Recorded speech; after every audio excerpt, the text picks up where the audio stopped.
वो भीतर की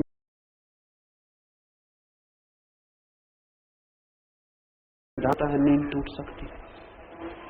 लेकिन जागने के लिए क्या किया जा सकता है? जागने के लिए 3 सूत्र स्मरण रखने चाहिए। एक तो शरीर की कोई भी क्रिया होश पूर्वक हो, बेहोशी पूर्वक ना हो। शरीर की कोई भी क्रिया, हाथ भी हिले, पैर भी उठे तो होश पूर्वक उठे। और अगर 4-6 महीने निरंतर ध्यान रखा जाए तो शरीर की सब क्रियाएं होश पूर्वक होनी शुरू हो जाती। और जब शरीर की सारी क्रियाएं होशपूर्वक होती हैं तो शरीर से सारे तनाव, सारे टेंशन्स विदा हो जाते हैं। शरीर एकदम रिलैक्स्ड हो जाता है। शरीर इतना हल्का हो जाता है, वेटलेस, जैसे उड़ जाएगा। ऐसा लगने लगता है जैसे शरीर है ही नहीं। शरीर इतना हल्का हो जाता है कि जैसे उड़ सकेगा। जितना होशपूर्वक होगा शरीर का जीवन, उतना ही शरीर हल्का हो जाएगा, उतना ही शरीर नहीं है ऐसा मालूम पड़ने लगेगा। अभी हम शरीर ही हैं, अभी हमें शरीर ही सब कुछ मालूम पड़ता है। शरीर का बहुत वेट है, बहुत वजन है, शरीर पत्थर की तरह है, वही मालूम पड़ता है। उसके भीतर और कुछ मालूम नहीं पड़ता है, क्योंकि शरीर बिल्कुल नींद में चल रहा है, सोया हुआ चल रहा है। कभी आपने ख्याल किया कि नींद में सोए हुए आदमी को उठाइए तो ज्यादा भारी मालूम पड़ेगा जागे हुए आदमी को उठाने की बजाय? कभी आपने सोचा कि क्या बात हो सकती, वजन तो उतना ही है। कोई व्यक्ति अपनी शरीर है तो शरीर मिट जाता है, जिसको हम विदेह कहते हैं। विदेह का और कोई मतलब नहीं होता, बॉडी लेसनेस। बॉडी रहेगी, शरीर रहेगा, लेकिन शरीर नहीं है ऐसा मालूम पड़ने लगेगा। शरीर के प्रति परिपूर्ण जागृति से विदेह अवस्था की संभावना शुरू होती है। और जिसको विदेह होने का अनुभव होता है, उसे ही भीतर जो अशरीरी बैठा हुआ है, आत्मा बैठी हुई है, उसकी झलक मिलती। जब तक हमें लगता है हम शरीर हैं, तब तक हमें उसकी झलक नहीं मिल सकती जो शरीर के भीतर छिपा है। और जो शरीर नहीं, शरीर जाए तो हमें उसका पता चल सकता है। जैसे ही शरीर की क्रियाओं के प्रति हम जागरूक होकर व्यवहार करेंगे, एक नया अनुभव होगा, लगेगा शरीर अलग है और मैं अलग हूं। आज ही लौटते वक्त, चलते वक्त आप ख्याल करके चलें कि जाग के चल रहे हैं। आप अपने चलने के एक साक्षी हो गए हैं, एक विटनेस हो गए हैं। आप अपने ही चलने को देख रहे हैं, जान रहे हैं, पहचान रहे हैं। चलने की क्रिया चल रही है और भीतर आप उस क्रिया को देख भी रहे हैं, पहचान भी रहे हैं कि चलना हो रहा है। बायां कदम उठा, दायां कदम उठा, आगे गए, तेजी से जा रहे हैं। चलने की जो क्रिया है, जो मूवमेंट है, उसको आप देख भी रहे हैं। तो आपको फौरन एक अजीब बात मालूम पड़ेगी, पर पता चलेगा शरीर चल रहा है और मैं नहीं चल रहा हूं। शरीर चल रहा है और मैं नहीं चल रहा हूं। शरीर अलग है और मैं अलग हूं। शरीर और स्वयं के अलग होने का अनुभव बहुत जरूरी है, पहली सीढ़ी है जिससे हम आत्मा के ज्ञान को उपलब्ध होंगे। इसलिए पहला सूत्र है काया स्मृति, remembrance of the body, mindfulness of the body. शरीर के प्रति होश, शरीर के प्रति स्मृति, शरीर के प्रति जागरण। अद्भुत है अनुभव शरीर के प्रति जागने का। दूसरी सीढ़ी पर चित्त के प्रति जागरण, मन के प्रति जागरण। मन में क्या हो रहा है, क्या चल रहा है, हम कभी देखते ही नहीं। हम कभी घड़ी दो घड़ी को बैठकर ये नहीं देखते कि मन में क्या हो रहा है, कैसे विचार चल रहे हैं, कैसी वासनाएं चल रही हैं, कैसी वृत्तियां चल रही हैं। मन में जोर के तूफान प्रतिक्षण चल रहे हैं, 24 घंटे चल रहे हैं। एक क्षण भी मन शांत नहीं है, मौन नहीं है, मन काम कर रहा है। शरीर तो रात में सो भी जाता है, मन तब भी नहीं सोता, तब भी उसका काम जारी। रात सपने चल रहे हैं। मुश्किल से स्वस्थ आदमी रात में 10 मिनट को सोता है पूरी तरह, बाकी समय सपने चलते ही रहते। आप कहेंगे हमें तो सुबह याद नहीं रहता। याद नहीं रहेगा, सिर्फ वही सपने याद रहते हैं जो सुबह के करीब, जागने के करीब आने शुरू होते हैं। जब चित्त थोड़ा जागने लगता है तब जो सपने आते हैं वो याद रहते हैं। वो सपने याद नहीं रहते जो पूरी नींद में आते। लेकिन रात भर सपने चल रहे हैं और मन काम कर रहा है, मन पूरे वक्त काम कर रहा है। लेकिन इस मन का हमें कोई होश नहीं है। इस मन को कभी बैठ के हमने देखा नहीं कि ये क्या कर रहा है। इस मन को भी देखना जरूरी है। कभी घड़ी आधा घड़ी को दिन में, रात में द्वार बंद करके बैठ जाएं, सिर्फ ये देखने के लिए कि मन क्या कर रहा है, लड़ने के लिए नहीं। मन से लड़ना नहीं है कि ये गलत है, ये नहीं आना चाहिए, ये ठीक है, ये आना चाहिए, ऐसा नहीं। मन में जो भी आ रहा है उसे मैं देखूंगा, जैसे फिल्म पर चलती हुई कहानी को कोई देखता है, ऐसे मन के पर्दे पर जो भी चल रहा है मैं देखूंगा। देखने की शर्त है, न तो कंडेमिनेशन, निंदा मत करना मन की, अन्यथा देखना बंद हो जाएगा। मन बहुत बारीक है, बहुत डेलिकेट, बहुत सूक्ष्म है। अगर किसी चीज की निंदा की तो वो पीछे सरक जाएगी चीज, फिर वो दिखाई नहीं पड़ेगी। मन के दो हिस्से, एक चेतन मन है और एक अचेतन मन है। चेतन मन बहुत छोटा सा, अचेतन मन 9 गुना बड़ा है। जैसे ही किसी चीज पर आपने कहा ये बुरी है, ये नहीं होनी चाहिए, वो चेतन से हट के अचेतन में चली जाती है, अंधेरे में चली जाती है। वो आपसे डर गई, वो अब अंधेरे में चली जाएगी। वो रहेगी, जाएगी नहीं कहीं, लेकिन अब आपके सामने नहीं आएगी, आपके पीछे चली जाएगी। मन की निंदा मत करना, लेकिन हमें हजारों साल से यही सिखाया गया है कि मन की निंदा करो। हमें कहा जाता है मन शत्रु है, हमें कहा जाता है मन दुश्मन है, उसका नियंत्रण करो। हमें कहा जाता है मन में जो बुरा है उसको हटाओ, जो अच्छा है उसे लाओ। और हमें पता ही नहीं कि अच्छा और बुरा एक ही सिक्के के दो पहलू हैं। अच्छे और बुरे को अलग नहीं किया जाता। अगर कोई आदमी एक ही सिक्के के एक पहलू से मुक्त होना चाहे और दूसरे को बचाना चाहे तो पागल हो जाए। फेंको तो दोनों फेंक जाते हैं, बचाओ तो दोनों बच जाते, एक नहीं बचाया जाता। लेकिन हमें सिखाया गया अच्छे को बचाओ, बुरे को हटाओ। अच्छा और बुरा एक ही चीज के दो पहलू। इसलिए जो संत है वो दोनों फेंक देता है, अच्छे और बुरे दोनों। तब जो शेष रह जाता है वो बात ही और है, न वो अच्छा है न वो बुरा है।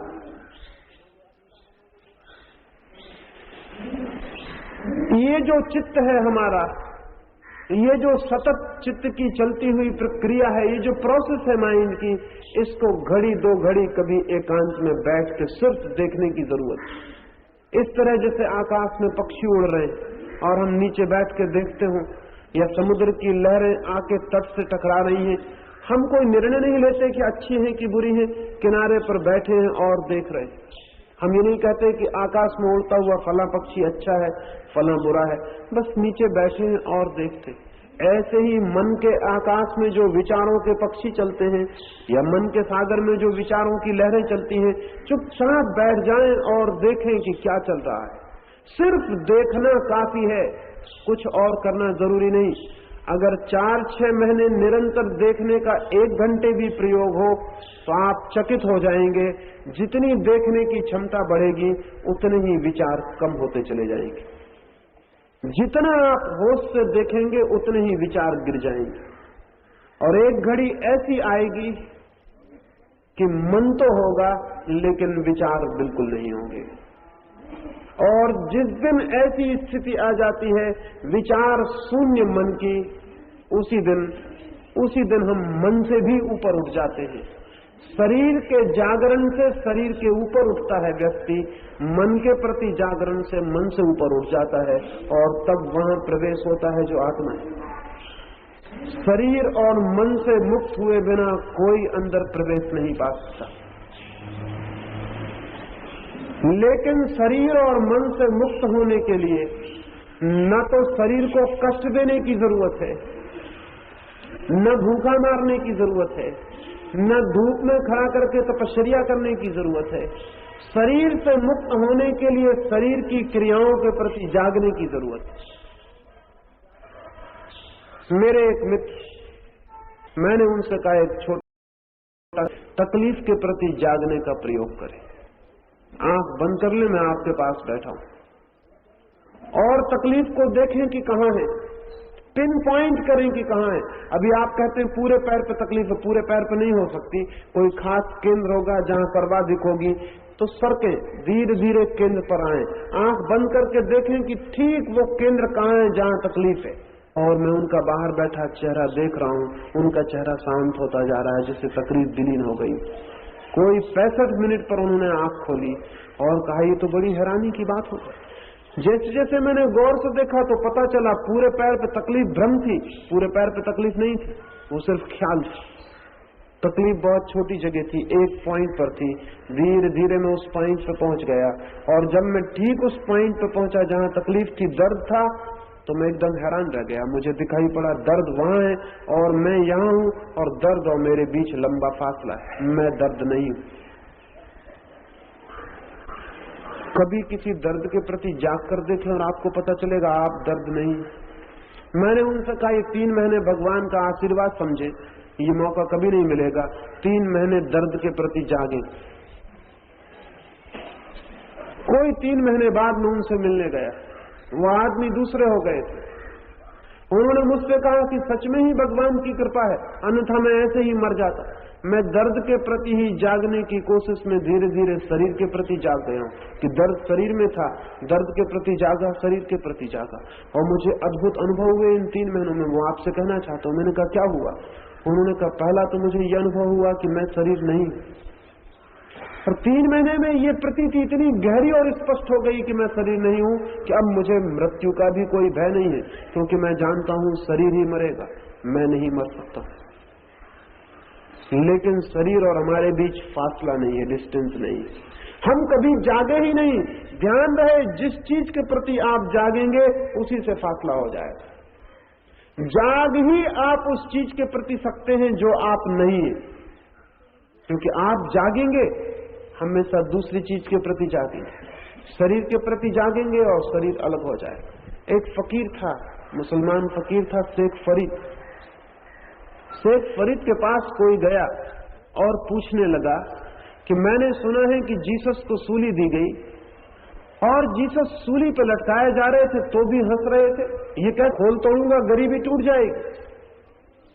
फरीद ने दूसरा नारियल उठा के दिया, सूखा नारियल, और कहा इससे हो सकता है, इसकी गरी को बचा के ले आना, खोल तोड़ देना। उस आदमी ने कहा यह हो सकता है। फरीद ने पूछा क्यों? उस आदमी ने कहा गरी और खोल के बीच फासला हो गया, हम खोल को तोड़ देंगे, भीतर की गरी साबित बच सकती, लेकिन कच्चे नारियल में ये नहीं हो सकता। तो फरीद ने कहा कि बस तू समझा कि नहीं समझा? जीसस और मंसूर जैसे लोग सूखे नारियल हैं, उनके शरीर और उनके बीच फासला है। तुम शरीर को चोट पहुंचाओ, वो चोट शरीर से भीतर नहीं जाती, वो गरी तक नहीं पहुंचती, वो आत्मा तक नहीं पहुंचती। और हम सब कच्चे नारियल हैं, हमारे ऊपर चोट पहुंचती, वो भीतर तक पहुंच जाती, क्योंकि बीच के फासले का हमें कोई भी पता नहीं है। शरीर के प्रति जागरण से स्वयं और शरीर के बीच डिस्टेंस, फासला पैदा होता है, और वो फासला इतना है कि आप हैरान हो जाएंगे। वो फासला जमीन और आसमान के बीच जो फासला है इससे ज्यादा है। वो फासला जमीन और आसमान के बीच जो फासला है इससे ज्यादा है।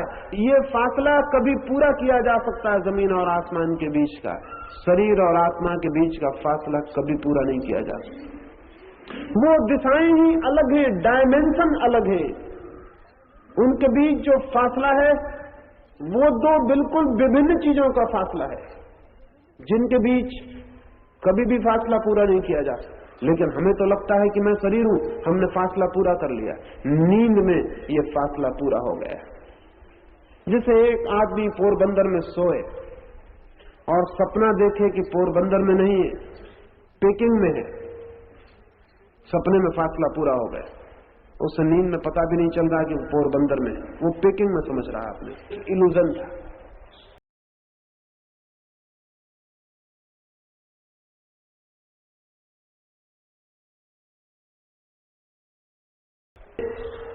कि मैं शरीर हूं। ये शरीर में होना सिर्फ एक सपना है, शरीर से लौटना नहीं है, सिर्फ जागना है और सपना टूट जाएगा और पेकिंग से लौटना नहीं पड़ेगा। आप पाएंगे कि आप पोरबंदर में आदमी आत्मा में ही है, शरीर वो हो नहीं गया है, बस शरीर में होने का ख्याल पैदा हो गया है कि मैं शरीर में हूं। और ख्याल अगर पैदा हो जाए और ख्याल अगर मजबूत हो जाए और अगर हम उसी ख्याल को मजबूत करते चले जाएं तो आत्मा भूल जाती है और शरीर ही रह जाता है। अमेरिका में 100 वर्ष पहले ऐसा हुआ, लिंकन की शताब्दी मनाई जा रही थी।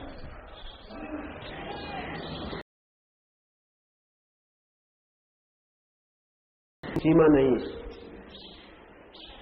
भ्रम तोड़ने का एक ही उपाय है जागरण। और पहला बुनियादी भ्रम है आदमी को कि मैं शरीर हूं। तो जब तक ये भ्रम बना हुआ है तब तक मैं आत्मा हूं ये नहीं जाना जा सकता। लेकिन कुछ साधु संत सिखाते हैं कि बैठ के ये विचार करो कि मैं शरीर नहीं हूं, मैं शरीर नहीं हूं। इससे कुछ भी नहीं होगा, ना भ्रम कायम है और नया भ्रम पैदा कर रहे हो। नहीं, दोहराना नहीं है, शरीर के प्रति जागना है। जागने से ये पता चल जाएगा कि मैं शरीर नहीं हूं, इसको दोहराना नहीं पड़ेगा। जैसे एक मैंने कहा कि एक आदमी पोरबंदर में सोया है और सपना देखता है कि मैं पेकिंग में हूं, और वो सपने में कहे कि नहीं मैं पेकिंग में नहीं हूं, नहीं मैं पेकिंग में नहीं हूं, नहीं मैं पेकिंग में नहीं हूं, तो भी कोई फर्क नहीं पड़ता। स्वीकृति जागने से विदा होगी, क्योंकि स्वीकृति निद्रा से पैदा हुई। हम सोए हुए हैं इसलिए लगता है कि हम शरीर हैं, हम जाग जाएंगे लगेगा कि हम शरीर नहीं है। इसलिए पहला स्मरण है शरीर की क्रियाओं के प्रति, दूसरा स्मरण है मन के विचारों के प्रति। और जैसे ही मन के विचारों के प्रति हम जागेंगे वैसे ही विचार खो जाएंगे। विचार भी निद्रा से पैदा होते हैं, और जितनी गहरी निद्रा हो विचार उतने ही सत्य मालूम होते हैं। इसलिए तो नींद में सपना सच मालूम होता है, दिन में आपको उतना सच नहीं मालूम होता, क्योंकि दिन में आप थोड़े जाग गए। आप शराब पी लें और दिन में ही सपना सच मालूम होने लगे, मालूम होंगे। जिस मात्रा में जागरण होगा विचार असत्य होते चले जाएंगे, जागरण पूर्ण होगा विचार शून्य हो जाएंगे। जागे हुए चित्त में कोई विचार नहीं होता। तो दूसरी प्रक्रिया है साक्षी की मन के प्रति जागना।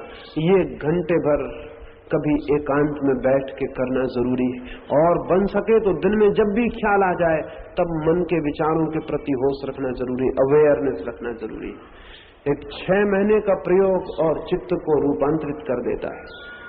ये 2 जागरण आपको करने हैं, तीसरा जागरण अपने आप आता है। जो आदमी शरीर के प्रति और मन के प्रति जाग जाता है, और जिस आदमी को यह अनुभव हो जाता है कि मैं शरीर नहीं हूं, और जिसको यह अनुभव हो जाता है कि मन के विचार शांत हो गए, उसको तीसरा जागरण अपने आप आता है, वो है आत्म जागरण। शरीर के प्रति जागना पड़ता, मन के प्रति जागना पड़ता, आत्म जागरण अपने आप आता है। 2 जागरण हमें करने पड़ते हैं, तीसरा जागरण अपने से उपलब्ध होता है। ये 2 जागरण जहां पूरे हो जाते हैं तीसरा जागरण प्रकट हो जाता है।